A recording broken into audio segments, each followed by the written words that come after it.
Pakistani team की मुसलसल नाकामियों के बाद पाकिस्तान के कप्तान बाबर आजम बने तनकीद का निशाना।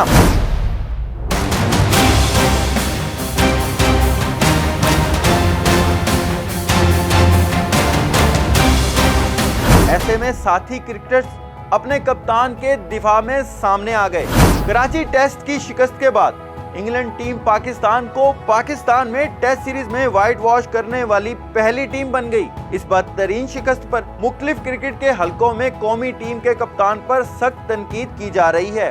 पाकिस्तान टीम मुसलसल दूसरी बार अपने ही होम ग्राउंड पर एक ही साल में होम सीरीज हार चुकी है। इसी साल ऑस्ट्रेलिया ने भी पाकिस्तान को शिकस्त से 2-4 किया था। ऐसे में टीम खुसूसन बाबर आजम पर शदीद तनकीद की जा रही है और उन्हें दिफाई कप्तान करार दिया जा रहा है। तो कौमी कप्तान के दिफा में star fast bowler Shaheen Shah Afridi समेत हारिस रऊफ और बिलाल आसिफ भी सामने आ गए। सोशल मीडिया पर अपने बयान में शाहीन अफरीदी ने लिखा कि बाबर पाकिस्तान की शान, जान और पहचान है। वो हमारे कप्तान हैं और रहेंगे और उन्हें हटाने का सोचना भी ना।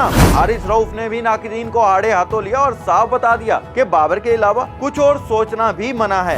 अब क्रिकेट शायकीन ये सवाल कर रहे हैं कि क्या बोर्ड की जानिब से बाबर को कप्तानी से हटाने का प्लान तैयार किया जा रहा है कि जिसकी वजह से साथी खिलाड़ियों को बाबर के लिए यूं खुलकर सामने आना पड़ा।